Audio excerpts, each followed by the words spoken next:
la verdad que hubo una linda recepción. Es la segunda vez que venimos a Realicó y hemos tenido siempre gente muy agradable con nosotros. La charla de hoy primero se centró un poco en lo que tiene que ver con el efecto de la pandemia en el COVID, principalmente lo que yo me dediqué es hablar del efecto que tuvo sobre la memoria, ¿sí? Que ha generado lentecimiento, trastornos atencionales, de memoria inmediata, o una famosa llamada niebla mental, que fue algo que duró en los pacientes que tuvieron COVID unos 3, 4, 6 meses posteriores a enfermedades, pues revirtieron. Sin duda es que han sido varias las consecuencias. Cuando hablamos de esta niebla mental, ¿tiene que ver con alguna edad determinada? ¿Pasó en cualquier edad? ¿Cuáles fueron las características? ¿Y cómo se empezaron a dar cuenta los pacientes, ¿no? Mira, pasó en cualquier edad, no tenía que ver con patología o no. Yo hago evaluaciones neuropsicológicas, así que evalúo gente que se queja de su memoria y he atendido gente de 40 años sin ningún tipo de antecedente, a gente más grande con alguna patología también. La queja es que post-COVID tenía un rendimiento cognitivo inferior al que tenían previamente, fallas atencionales, buscaban cosas que la tenían delante de los ojos, no podían captarlas, se sentían lentos, sentían como que no podían grabar toda la información, o sea, como que uno ve una película y no la ve entera, sino como que se duerme por partes y esa información no se grababa. Muy marcado el inicio, al inicio, o sea, después del COVID, y que a los 6 meses por ahí ya revertían, quedaba una leve queja y no se manifestaban las evaluaciones cognitivas. Era una queja que uno llama subjetivo, que la persona lo vive, pero no había un efecto neurológico que se podía evidenciar. ¿Esto tuvo que ver con el COVID o tuvo también que ver con las situaciones de aislamiento que padecimos? La niebla, llamada niebla, fue por el COVID. Ahora, el trastorno por el aislamiento hubo muchos. Hubo trastornos del ánimo, de ansiedad, de depresión, hubo trastornos cognitivos, hubo gente que ha desencadenado trastornos cognitivos más severos por el tema de perder el contacto social.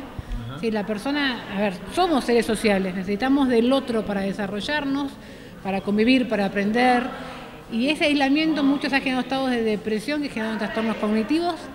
En muchos casos se revirtieron, en otros había otros factores de riesgo que han generado un trastorno cognitivo que sabemos que va a quedar.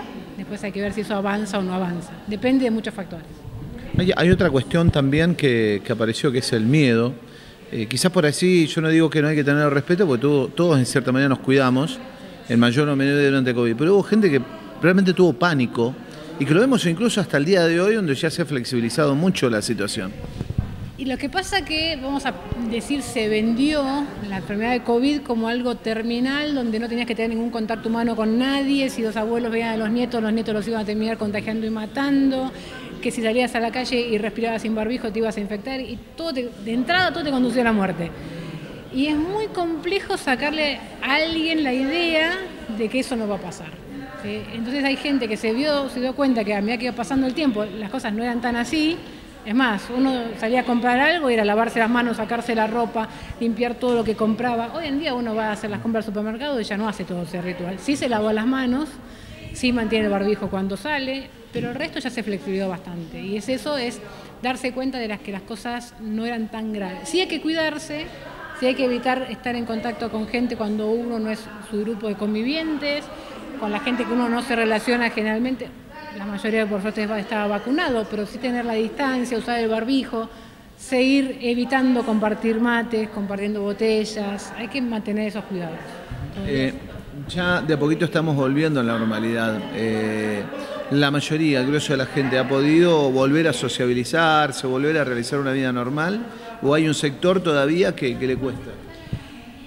A ver, hay una parte que hace como que nunca pasó nada y sale, se junta, se abraza, se besa, y hay otra parte que somos los que nos cuidamos un poco más, que nos juntamos con nuestra familia, pero tratamos de mantener la ventilación en el ambiente, llegamos con barbijo, tratamos de no abrazarnos.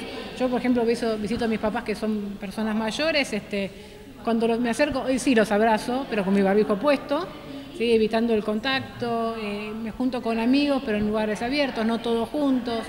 Hay precauciones todavía para tomar. Sí hay que ser sociables, hay que volver a nuestra vida, pero todavía falta un poquitito para volver a hacer lo que era.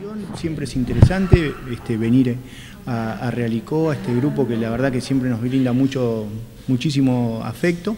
No esperábamos tantas preguntas, la verdad que se ve que interesó mucho la charla y bueno, al ser la segunda vez que venimos, ya el grupo nos conoce, ya hay más confianza con nosotros. ¿Qué efectos, bueno, obviamente que esto tiene que ver directamente con el Parkinson, qué efectos produce la enfermedad particularmente en los pacientes con Parkinson? Principalmente la enfermedad de Parkinson cuenta con dos tipos de sintomatología: sintomatología motora, que es la que se dedica en sí el neurólogo de nuestro equipo, y la sintomatología no motora, donde principalmente nosotros vemos la afectación ya sea en lo emocional de los pacientes, en el cuadro conductual, alteraciones como por ejemplo ataques de pánico, alteraciones del sueño y cuadros de psicosis, ¿sí? O sea, pérdida en contacto con la realidad de nuestros pacientes. Durante lo que ha sido la pandemia, sabemos que bueno, se dio prioridad obviamente al COVID. ¿Cómo fue el tratamiento y cómo fue el seguimiento de los pacientes con Parkinson? Bueno, costó muchísimo, pero intentamos dentro del establecimiento donde nosotros trabajamos, que es el Hospital Nacional Posadas en Buenos Aires, intentar adaptar nuestras prestaciones, intentar realizar llamadas telefónicas, videoconsultas, o sea, muchos de nuestros pacientes que no podían acercarse al hospital, hacer un seguimiento telefónico principalmente con los mismos. Con respecto, bueno, a lo que es su rol como neuropsiquiatra, digamos, ¿cuál es la función que cumple dentro de lo que es particularmente la enfermedad? Principalmente evaluar a los pacientes dentro de su cuadro cognitivo y conductual, ¿sí?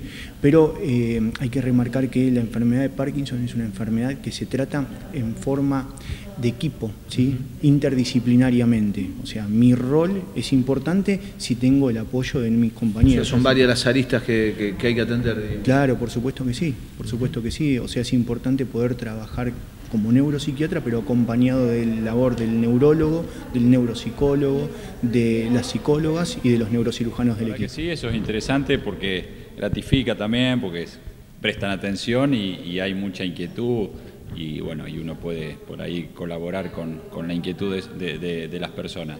Ya casi es una rutina venir a Realicó, es la segunda vez que venimos y la convocatoria siempre es muy buena. ¿Qué es el mal de Parkinson? ¿Cómo se origina y cómo se puede detectar? Bien. Mal de Parkinson, enfermedad de Parkinson es una enfermedad neurodegenerativa. ¿Qué quiere decir esto? Que zonas del cerebro envejecen anticipadamente, por así decirlo, por factores múltiples, no muy claros todavía, pero hay una interacción de factores ambientales, algo genético en algunos casos, algo interno de la gente, que empieza a haber un déficit de un grupo de neuronas, en este caso son neuronas que producen un químico que se llama dopamina, que es muy importante para los movimientos, y al fallar esa dopamina empiezan a haber los síntomas clásicos de la enfermedad, que son los síntomas motores, la rigidez, lentitud en los movimientos y en algunos casos el temblor, que es lo más característico de la enfermedad. ¿Se pueden confundir síntomas? ¿Aislados? Sí, el temblor es un motivo frecuente de consulta en neurología. Y no todo temblor es Parkinson. De hecho, hay causas mucho más frecuentes que el Parkinson que dan temblor. Por ejemplo, hay una entidad que se llama temblor esencial, que es una entidad familiar que es solo temblor y puede estar muchos años y a veces se confunde con Parkinson. Hay causas farmacológicas de temblor que también, si uno no interroga, hay fármacos que producen temblor y uno, si no lo interroga, dice esto puede ser Parkinson, pero el temblor puede confundirse mucho. Este envejecimiento de estas células neurológicas, ¿pueden llegar a cualquier edad? ¿Hay una franja etaria determinada o un promedio? En realidad es una enfermedad más de la gente adulta. Se considera que el 1 al 2% de los mayores de 65 años tienen enfermedad de Parkinson. A medida que crece la población, y de hecho la expectativa de vida que está en aumento progresivamente, va a generar más casos de enfermedad de Parkinson con el envejecimiento. Pero también es cierto que la enfermedad de Parkinson puede aparecer en estadios tempranos de la vida. Está el Parkinson juvenil y el Parkinson de inicio temprano por debajo de los 40 años. ¿Sí? Ahí es donde se abre un poco más el ojo en cuanto a factores genéticos involucrados. Hoy tenemos, no tanto en Argentina, porque bueno, son estudios costosos, pero en el mundo se hacen paneles genéticos, de estudios genéticos, buscando mutaciones que pueden estar relacionadas con el daño de estas neuronas. Y se saben de muchas mutaciones que pueden estar relacionado. Lo que no quiere decir que esto sea una enfermedad hereditaria. Es una enfermedad que en algunos casos tiene un factor genético como gatillo fuerte, pero la enfermedad no es hereditaria. Recién hablábamos del temblor, también a veces las cuestiones cognitivas, la falta de memoria, puede ser a veces también una confusión o preocupación y que puede ser motivo de estrés, puede llegar a haber también una confusión en este sentido. Sí, también, sí, es cierto.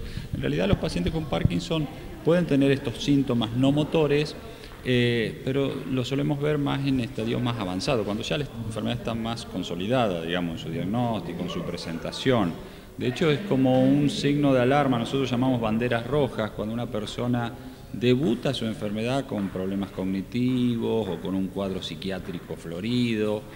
No es lo característico, siempre decimos, no sé si va a tener Parkinson, por ahí es un primo hermano, estos parkinsonismos atípicos que llamamos nosotros, que es un grupo de enfermedades que tienen otras características. Usted hablaba precisamente, ahora mencionó ¿qué es un parkinsonismo y qué diferencia tiene con la enfermedad de Parkinson? Cualquier persona que un neurólogo lo examina y le encuentra que está rígido, rigidez, la rigidez tiene características puntuales en el examen, tiene temblor y tiene lentitud en los movimientos, eso es un parkinsonismo o síndrome parkinsoniano. De ahí se abre el abanico a causas. El 80% de esas personas que tienen ese cuadro parkinsoniano o parkinsonismo tienen enfermedad de Parkinson, pero hay un 20% que tienen o parkinsonismos secundarios. Conozco la causa que le genera esto, ejemplo, fármacos, o el parkinsonismo vascular, lesiones cerebrales, vasculares, infartitos múltiples que pueden dar síntomas parkinsonianos.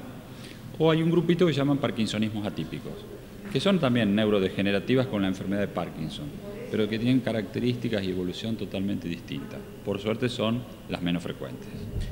¿Cómo ha evolucionado la ciencia y hacia dónde va? Bueno, sabemos, ahí preguntaban precisamente uno de los pacientes si se puede prevenir, cómo va la evolución en cuanto a la ciencia en este sentido. Sí, hay muchos estudios sobre nuevas drogas para los síntomas, hay mucho trabajo sobre los síntomas no motores y drogas para esto, pero también hay línea de investigación sobre las potenciales terapias génicas en aquellas personas que tienen alguna mutación que es patogénica, digamos, que da enfermedad de Parkinson, y una línea de investigación sobre tratamientos para torcer la evolución, para frenarla o para decir, bueno, hasta acá llega o para volver para atrás. Hay varias líneas de investigación, hace un tiempito salieron las famosas vacunas, que en realidad no son vacunas, son anticuerpos monoclonales, que lo que hacen es bloquean el depósito de la proteína anómala de la enfermedad que se llama alfa-sinucleína, que es una proteína que tenemos todos, pero en las neuronas parkinsonianas no funciona bien y se deposita como desecho en la neurona y la enferma. Hoy hay anticuerpos que pueden bloquear esa proteína anómala, sacarla de la célula y que esa célula no sufra. Todavía son estudios bastante básicos, pero que están dando resultados positivos. En el mercado, en ninguna parte del mundo tenemos acceso a estos tratamientos porque todavía no están comprobados su eficacia, ¿no?